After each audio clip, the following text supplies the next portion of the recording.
سامعین، اس وقت ہم مولانا مفتی محمد شفیع صاحب کی خدمت میں حاضر ہیں۔ مولانا مفتی محمد شفیع صاحب دارالعلوم کے بانی ہیں اور یہ کسی تعارف کے محتاج نہیں ہیں، بہت بزرگ شخصیت ہیں، عالم دین ہیں، دارالعلوم دیوبند کے فارغ التحصیل ہیں۔ وہیں آپ پیدا ہوئے۔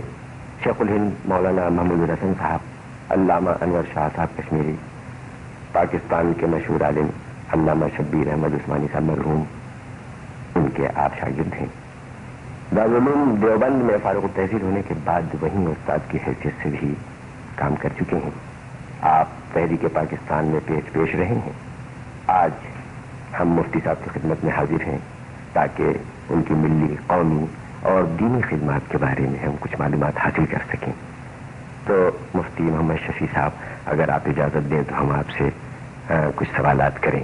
بہتر ہے، جو سوال آپ کرنے والے ہیں کر لیں، لیکن میں اپنی شخصیت اور اپنے حالات کو جتنا جانتا ہوں اس کے پیش نظر تو میرا جواب وہ ہے جو میں نے ایک شعر میں بہت عرصہ پہلے کہا ہے، وہ یہ ہے: بگذر زمن کہ حالت زارم ندیدہ بے، بگزار حال من کہ ہمیں نہ شنیدہ بے۔ مفتی صاحب، یہ شعر تو واقعی مخوب ہے، لیکن میں آپ سے یہ جسارت کروں گا کہ آپ مجھے کچھ اپنی شروع کی جو تعلیم ہے، ابتدائی تعلیم، اس پر کچھ آپ روشنی ڈالیں۔ کب سے آپ نے تعلیم شروع کی اور کہاں کہاں اور کن کن اداروں میں آپ نے اپنی تعلیم حاصل کی؟ حکم کی تعمیر کرتا ہوں۔ صورتحال یہ ہے کہ میں ایک ناکارہ انسان ہوں، کسی قسم کا کوئی کمال نہیں رکھتا، مگر اللہ جل شانہ کی نعمتیں مجھ پر بے شمار ہوئی۔ ان نعمتوں میں سے سب سے بڑی نعمت یہ ہے کہ اس نے ایک مسلمان دیندار علمی گھرانے میں مجھے پیدا فرمایا، اور میں نے آنکھ ایسی جگہ کھولی کہ جہاں اول سے آخر تک دین کا چرچا تھا، دین کے کلمات کان میں پڑھتے تھے، بچپن میں بزرگوں کے قصے سنا کرتا تھا۔ میں نے اپنے بچپن کا کھیل بھی دارالعلوم دیوبند کے احاطے میں کھیلا ہے کہ جہاں ہر طرف آتے جاتے اللہ کے اولیاء پر نظریں پڑتی تھی۔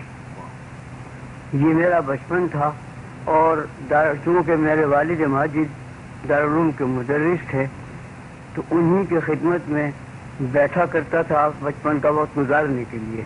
اس کے بعد دارالعلوم دیوبندی میں حافظ عبدالعظیم صاحب ایک بزرگ حافظ تھے، حفظ قرآن کے استاد تھے، ان سے میں نے تعلیم حاصل کرنی شروع کی۔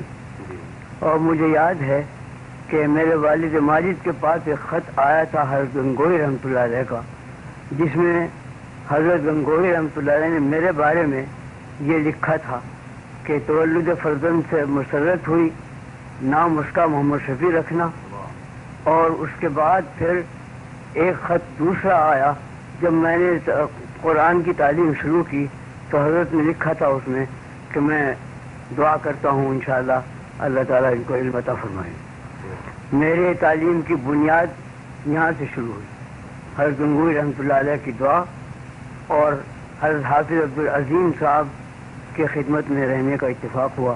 یہ فرشتہ صفت بزرگ تھے۔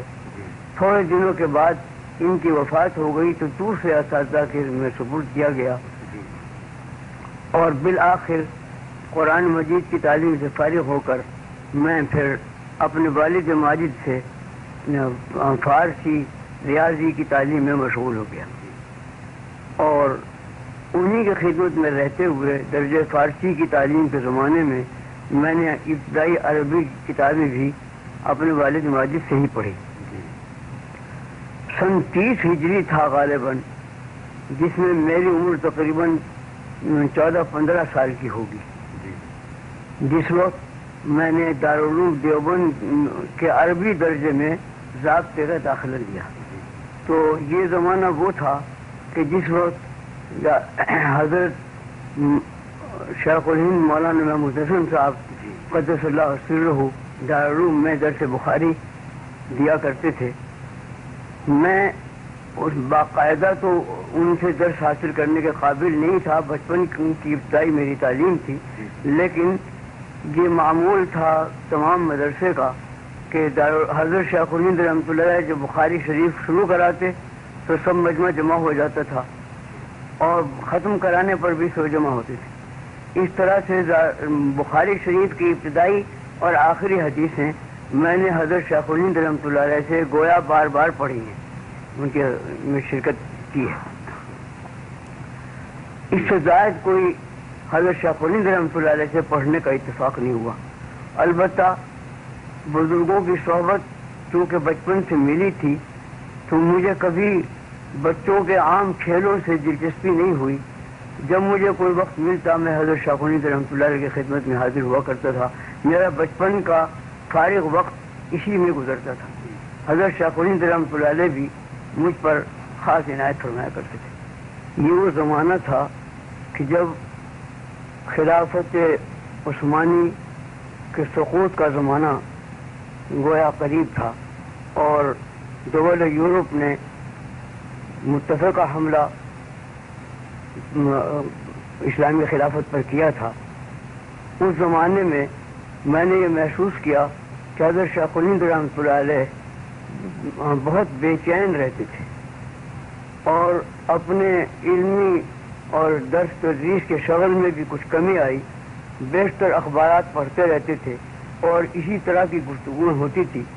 میرا بچپن تھا، میں زیادہ واقف نہیں تھا، لیکن میں یہ دیکھا کرتا تھا کہ حضرت شیخ الہند رحمۃ اللہ علیہ کسی خاص مہم میں لگے ہوئے ہیں اور اس سے زائد کے سمجھنے کی صلاحیت بھی نہیں تھی۔ لیکن حضرت شیخ الہند رحمۃ اللہ علیہ کچھ عرصے کے بعد پھر انہوں نے یہاں ہم سب سے یہ کہہ کر عزم سفر کیا تھا کہ میں حج کے لیے جا رہا ہوں۔ عام اعلان یہی تھا۔ ہم اس وقت رو رہے تھے کہ ہمارے حضرت اب حج کے لیے جا رہے ہیں، ضعیفی کا وقت ہے، معلوم نہیں آگے کیا صورت ہونے والی ہے۔ اس سے زائد ہمیں کوئی خبر نہیں تھی۔ اس کے بعد ہم نے سنا کہ وہ مکہ معظمہ میں انگریزوں نے ان کو گرفتار کیا، وہ گرفتار کر کے مالٹا جیل میں بھیجا۔ 4 سال حضرت رحمۃ اللہ علیہ نے مالٹا جیل میں گزارے۔ اللہ کا ہزار شکر احسان ہے کہ جب حضرت مالٹا سے واپس آئے اس وقت میں تقریباً اپنے درسی علوم سے فارغ ہو چکا تھا اور حضرت کی خدمت میں حاضری پرلطف انداز میں ہوتی رہی، مگر وہ بہت تھوڑا زمانہ تھا۔ واپسی کے بعد بیماریوں میں زیادہ وقت بیماریوں میں گزرا، کچھ سفروں میں گزرا، لیکن بیماریوں کے ساتھ ہی ضعف اور کمزوری انتہا کی تھی۔ تھوڑا عرصہ اللہ نے یہ موقع عطا فرمایا کہ حضرت شیخ الہند رحمۃ اللہ کی خدمت میں حاضری ہوتی رہی۔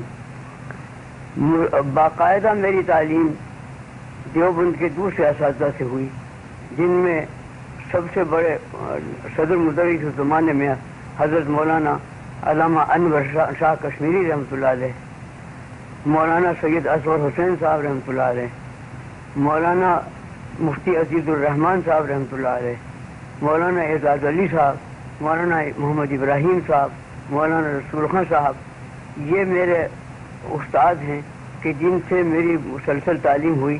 ہاں، حضرت مولانا سید اصغر حسین صاحب رحمۃ اللہ علیہ جو گویا ایک مادرزاد ولی مشہور تھے، ان کو مجھ پر خاص عنایت تھی، ان سے بہت سے اسباق پڑھنے کا اتفاق ہوا۔ شیخ الاسلام حضرت مولانا شبیر احمد عثمانی رحمۃ اللہ علیہ میرے پھوپھیزاد بھائی بھی تھے اور میرے استاد بھی۔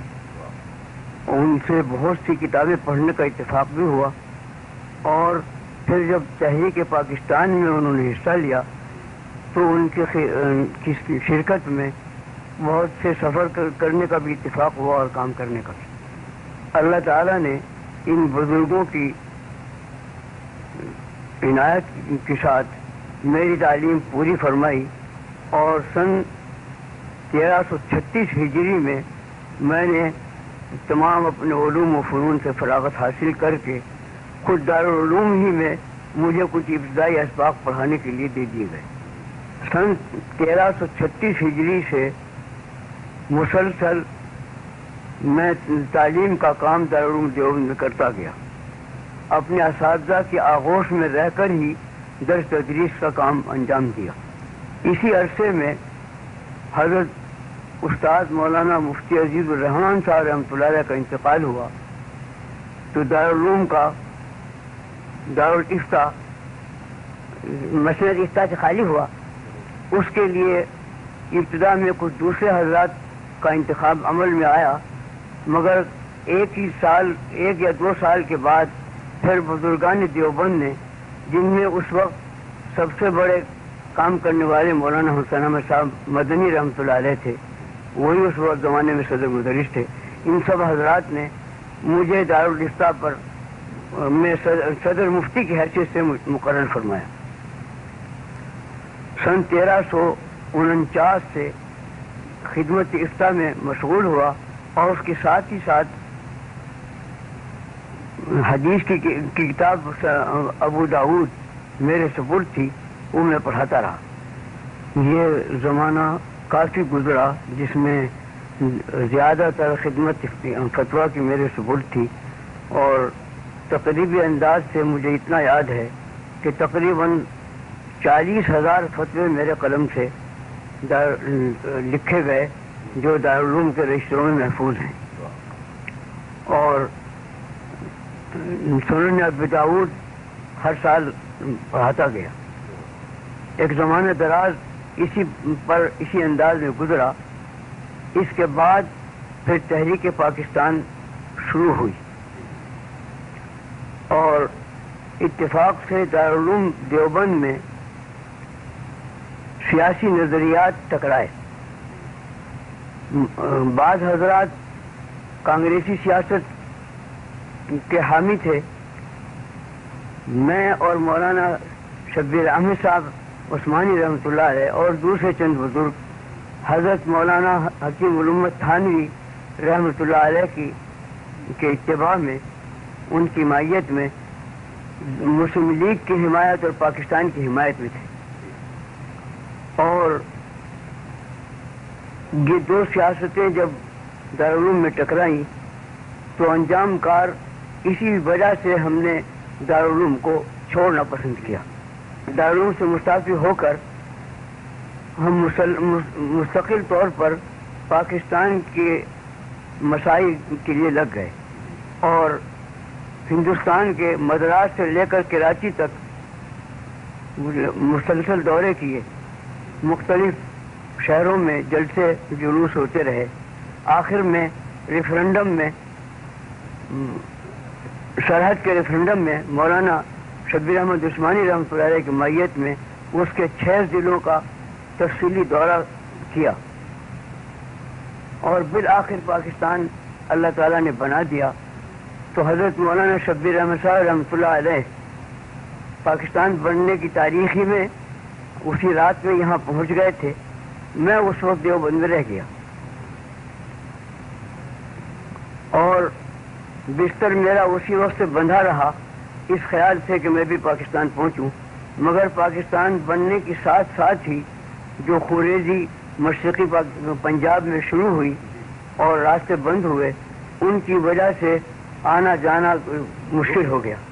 8 مہینے کے بعد حضرت مولانا شبیر احمد صاحب عثمانی رحمۃ اللہ علیہ ہی کی طلب پر پھر میں پاکستان حاضر ہوا، اور اس وقت پیش نظر یہ تھا کہ اسلامی دستور کا ایک خاکہ ہم مرتب کریں، جس کے لیے ہندوستان سے مجھے اور مولانا سید سلیمان صاحب ندوی رحمۃ اللہ علیہ کو، اور ڈاکٹر حمید اللہ صاحب حیدرآبادی کو، مولانا مناظر احسن گیلانی کو بلایا گیا تھا۔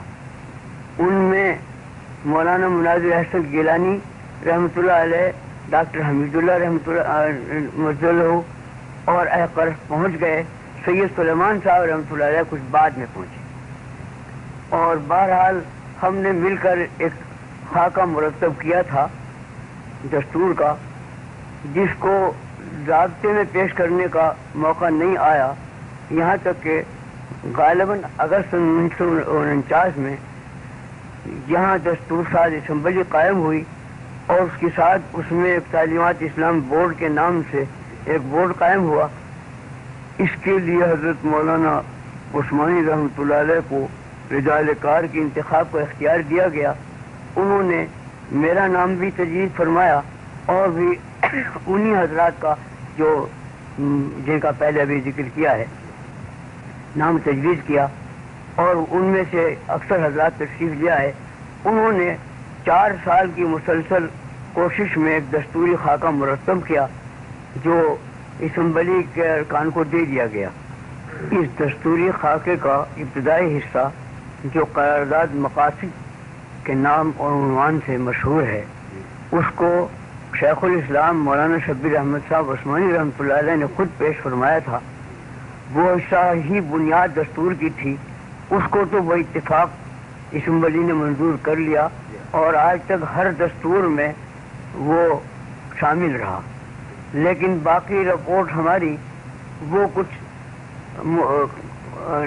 لیاقت علی صاحب مرحوم کی وفات کے بعد وہ کچھ ایسے سیاسی چکر میں پڑ گئی کہ انجام اس کا یہ کہ ہمیں معلوم نہیں ہوا، نہ اس کی کہیں اشاعت ہوئی، نہ اس پر کتنا کچھ عمل کا انداز معلوم ہوا۔ بہرحال اس کے متعلق ہمیں کچھ زیادہ معلومات نہیں کہاں گئی، کیا صورت ہوئی۔ بہرحال ہم نے ابتدا میں پاکستان آ کر ایک مقصد تو یہ بنایا تھا کہ یہاں اسلامی دستور، اسلامی قانون رائج ہو، اس کے لیے کوشش جاری رہی اور اپنی مقدور بھر کوشش کرتے رہے۔ دوسرا کام پیش نظر یہ تھا کہ یہاں سیاسی اعتبار سے جو جماعتیں کام کر رہی ہیں، جمعیت علماء اسلام کے نام سے ایک جمعیت پاکستان بننے سے پہلے بنائی گئی تھی ہندوستان میں، جس کے صدر مولانا شبیر احمد عثمانی رحمۃ اللہ علیہ تھے، اور وہ پاکستان بنانے میں بہت پیش رہی اور بحمداللہ اس کے مساعی کامیاب ہوئی۔ ایک مقصد یہ بھی تھا کہ یہ جماعت کسی طرح قائم رہے اور آئندہ پاکستان کے بنانے میں اور پاکستان کی تعمیر میں وہ کام کرے۔ اس کے لیے بھی ایک زمانہ تک کچھ محنتیں اٹھائی گئی، لیکن حقیقت یہ ہے کہ وہ کامیاب نہ ہوئی۔ تیسرا ایک مقصد یہ تھا کہ جس وقت ہم نے دارالعلوم دیوبند چھوڑا تو ہمیں سب سے بڑا افسوس اس کا تھا کہ ایسے مرکز علوم کو ہم چھوڑ کر جا رہے ہیں کہ جس کی نظیر ہندوستان میں کیا بیرون ہند بھی بہت کم کہیں پائی جاتی تھی، اور اس کے مثل یا اس کے قریب کوئی اور دوسری درسگاہ نہیں تھی۔ خصوصاً جس خطے میں ہم منتقل ہوئے کراچی، اس میں ایک چھوٹے سے مدرسے کے علاوہ کوئی مدرسہ نہیں تھا۔ اس وقت اپنے مقاصد میں سے یہ بھی تھا کہ یہاں کوئی پاکستان کے مناسب حال اور کراچی جیسی مرکزی جگہ کے مناسب حال کوئی اچھا مرکزی دارالعلوم قائم کیا جائے۔ یہ کوشش حضرت مولانا شبیر احمد عثمانی رحمۃ اللہ علیہ نے اپنی زندگی میں شروع فرمائی تھی۔ میں بھی اس میں حاضر رہتا تھا، لیکن اتفاق وقت یہ ہے کہ مولانا شبیر احمد عثمانی رحمۃ اللہ علیہ کی وفات بہت جلد ہو گئی۔ کچھ عرصے کے بعد ہی ہم گویا کہ یتیم کی حیثیت سے پاکستان میں رہ گئے، مگر مولانا کی وفات کے بعد یہ خیال اور زیادہ قوی ہوتا گیا کہ ہمیں کوئی مرکزی دارالعلوم یہاں ضرور قائم کر لینا چاہیے۔ اس سلسلے میں کچھ کوششیں کی گئی اور الحمدللہ وہ کامیاب ہوئی۔ اللہ کا شکر ہے کہ آج 22 سال ہو چکے ہیں اس دارالعلوم کے قیام کو، اور روز بروز ترقی کر رہا ہے۔ مفتی صاحب، اس وقت بھی تو آپ اس دارالعلوم کے غالباً صدر ہیں۔ جی ہاں، اللہ تعالیٰ نے اس بندے کے ہاتھ پر دارالعلوم کی بنیاد رکھوائی، اور دارالعلوم کی پوری ذمہ داری در حقیقت میرے سر ہے۔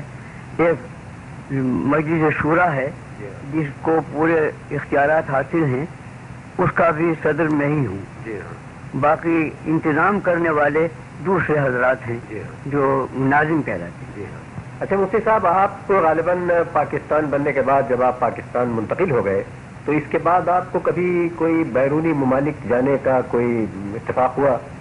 اللہ کا شکر ہے، حجاز مقدس تو بار بار جانا ہوا حج کے لیے، عمرے کے لیے، اور ایک مرتبہ وہاں رابطہ عالم اسلامی کے اجلاس میں سرکاری طور پر دعوت کے سلسلے میں بھی حاضر ہوئی، اور ایک مرتبہ غالباً سن 56 تھا، جس میں دمشق میں ایک مؤتمر عالم اسلامی کے نام سے علماء کا بہت بڑا اجتماع ہوا تھا، جس میں انڈونیشیا سے لے کر مراکش تک کے علماء جمع تھے۔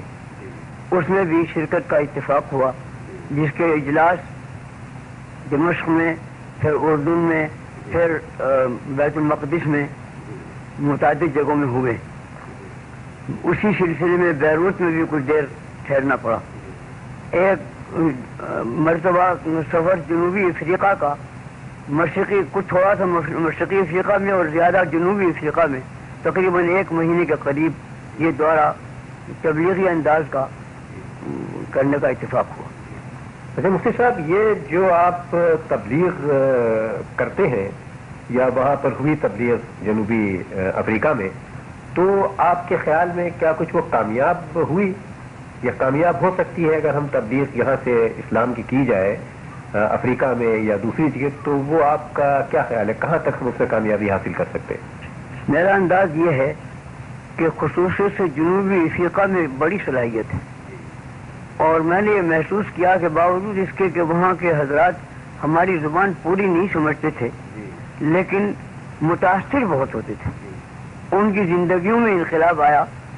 چند روز کے قیام میں بہت سے لوگوں کو میں نے دیکھا کہ جن کی زندگیاں پوری بدل گئی اور بالکل اسلام کے ساتھی میں ڈھل گئی۔ یہ تو میں نے جنوبی افریقہ میں تجربہ کیا۔ مشرقی افریقہ میں مجھے زیادہ چلنے پھرنے کا اتفاق نہیں ہوا، لیکن انداز یہ ہے کہ وہاں بھی صلاحیت اس چیز کی موجود ہے، اور ضرورت ہے کہ تبلیغ کا زیادہ سے زیادہ پروگرام وہاں چلایا جائے۔ ایک سوال میں صاحب آپ سے اور کروں گا، وہ یہ ہے کہ آپ دمشق لے گئے تشریف، حجاز گئے اور بیروت گئے اور وہاں کے بڑے بڑے علماء سے ملاقات کی آپ نے، تو آپ کا کیا خیال ہے وہاں کے علماء پاکستان کے متعلق، ان کا کیا خیال ہے، کیا وہ سوچتے ہیں پاکستان کے متعلق؟ جس وقت ہمارے یہ سفر ہوئے ہیں وہ وقت ایسا تھا کہ پاکستان کی طرف سارے عالم اسلام کی نظریں لگی ہوئی تھی اور تمنائیں وابستہ تھی، اور بڑی عزت سے پاکستان کو دیکھا جاتا تھا۔ جہاں یہ معلوم ہو جائے کہ کوئی شخص پاکستانی ہے تو تمام اسلامی ممالک کے لوگ ان کی بڑی تعظیم کیا کرتے تھے۔ افسوس ہے کہ دیکھتے ہی دیکھتے یہ نقشہ پلٹ گیا۔ صاحب، میں آپ سے حضرت شیخ الہند مولانا محمود الحسن کے متعلق اگر آپ 2-4 جملے بیان فرمائیں تو وہ بہرحال بہت ہی، یعنی ہمارے لیے بہت ہی وہ ایک سرمایہ ہوں گے، کیونکہ یہ بہت بڑے عالم اور بہت بڑے مجاہد تھے۔ تو میں آپ سے گزارش کروں گا کہ ان کے متعلق چند جملے آپ ارشاد فرمائیں۔ ان کے حالات پر 2 مستقل کتابیں چھپی ہوئی بھی موجود ہیں۔ ایک مولانا سید اصغر حسین صاحب رحمۃ اللہ علیہ نے حیات شیخ الہند کے نام سے تحریر فرمائی ہے، دوسری مولانا حسین احمد صاحب مدنی رحمۃ اللہ علیہ نے اسیر مالٹا کے نام سے شائع فرمائی ہے۔ چھپی ہوئی کتابیں موجود ہیں۔ میں اس زمانے میں چونکہ بالکل ابتدائی عمر میں تھا، کچھ زیادہ سمجھنے کے بھی قابل نہیں تھا کہ حضرت شیخ الہند رحمۃ اللہ علیہ کے مسائل کو میں سمجھ سکتا۔ البتہ جیسے آپ نے فرمایا مجاہد، اس کا ایک واقعہ اس وقت یاد آ گیا۔ میں چونکہ چھوٹا بچہ سا تھا، اس لیے مجھے روک ٹوک نہیں تھی۔ میں ایک روز دوپہر میں اچانک حضرت رحمۃ اللہ علیہ کے کمرے میں داخل ہو گیا تو میں نے ایک عجیب رنگ دیکھا کہ شیخ الہند رحمۃ اللہ علیہ تنہا اب چارپائی پر بیٹھے ہوئے ہیں اور تلوار ہاتھ میں ہے اور اس کو گھما رہے ہیں۔ مجھے دیکھ کر حضرت کو ہنسی آئی اور میں نے عرض کیا کہ حضرت یہ کیا ہو رہا ہے؟ فرمایا کہ بھائی آج یہ تلوار پرانی رکھی ہوئی تھی، اس کو مانج کر لائے تھے، صاف کر کے لائے تھے، تو میں نے دیکھا ذرا چلا کر تو دیکھوں، اور اس میں تو بڑی شوقت معلوم ہوتی ہے۔ جب اس کو ہاتھ میں لیتا ہوں تو ایک خاص جذبہ پیدا ہوتا ہے۔ یہ میں نے عالم دیکھا تنہائی میں بیٹھے ہوئے تلوار ہلا رہے ہیں۔ یہ سب وہ زمانہ تھا کہ جب شیخ الہند رحمۃ اللہ علیہ پر جذبہ جہاد کا غالب ہو چکا تھا، اور وہ یہ چاہتے تھے کہ انگریزی اقتدار کو مٹا کر یہاں اسلامی مملکت قائم کی جائے۔ اس سلسلے میں انہوں نے کابل سے لے کر ترکی تک سطح ہموار کر لی تھی. خفیہ ان کے آدمی نمائندے کام کرنے والے ترکی میں بھی پہنچے ہوئے تھے, کابل میں بھی پہنچے ہوئے تھے, اور سطح پوری ہموار کر لی تھی. اس کی تفصیل میں جانے کا تو وقت نہیں, لیکن اتنی بات خود انگریزوں کے اقرار سے جتنی شائع شدہ کتابوں میں موجود ہے وہ یہ کہ برن انگریز جب ان کی رپورٹ لینے کے لیے مالٹا جیل میں ملا ہے ان سے, اس کے بعد رپورٹ اس نے دی ہے. اس رپورٹ میں یہ کہا ہے کہ مجھے حیرت ہے کہ یہ مفتی استخوان انسان جس نے ساری زندگی مدرسوں کے بوریوں پر گزاری ہے, اس کو یہ عالمی سیاست کا ایسا پلان کیسے ہاتھ آ گیا. اور یہ یقین ہے کہ اگر ہمیں ان کی سازش کا علم ابھی نہ ہو جاتا تو ہندوستان ہمارے ہاتھ سے نکل گیا ہوتا. یہ اس برن کا بیان ہے. اور صورتحال بھی یہی تھی کہ ترکی سے لے کر کابل کے راستے سے تمام اسلامی ممالک کو ایک لڑی میں پیرو دیا تھا حضرت شاہ خنید رحمۃ اللہ علیہ نے. اس کی اطلاع جاسوسی ہو گئی, اسی کے نتیجے میں وہ گرفتار کیے گئے اور وہ تحریک فنا ہو گئی. میں اگر یہ کہوں کہ وہ تحریک جمال الدین افغانی کی تحریک کو آگے بڑھانا تھا تو آپ کا کیا خیال ہے؟ اس میں کوئی شبہ نہیں کہ ان بزرگوں کا کیونکہ سرچشمہ سارا قرآن و سنت ہے, یہ قرآن و سنت کی تحریک ہے اصل, جس کو جمال الدین افغانی نے کبھی اٹھایا, کبھی حضرت شاہ ولی اللہ مولانا اسماعیل شہید نے اٹھایا, کبھی حضرت شاہ خنید رحمۃ اللہ علیہ نے اٹھایا, اور اس کے بعد آخر میں حضرت مولانا شبیر احمد عثمانی رحمۃ اللہ علیہ نے قائد اعظم کے ساتھ مل کر اٹھایا. مفتی صاحب, آخری سوال میں آپ سے کرتا ہوں, وہ آپ کی تصانیف سے متعلق ہے, تو کیا آپ ہمیں بتائیں گے, کچھ اس پر روشنی ڈالیں گے اپنی تصانیف کے متعلق؟ جی ہاں, میں شروع سے جن اساتذہ کی آغوش میں پلا ہوں ان کو میں نے دیکھا کہ وہ صرف درس تدریس ہی نہیں بلکہ کچھ تصانیف کا سلسلہ بھی رکھتے تھے. مجھے بھی کچھ اس کا ذوق پیدا ہوا اور ابتدائی درس تدریسی کے وقت سے کچھ چھوٹے چھوٹے رسالے لکھنے شروع کیے, اور پھر اس کے بعد وہ سلسلہ کافی بڑھتا گیا.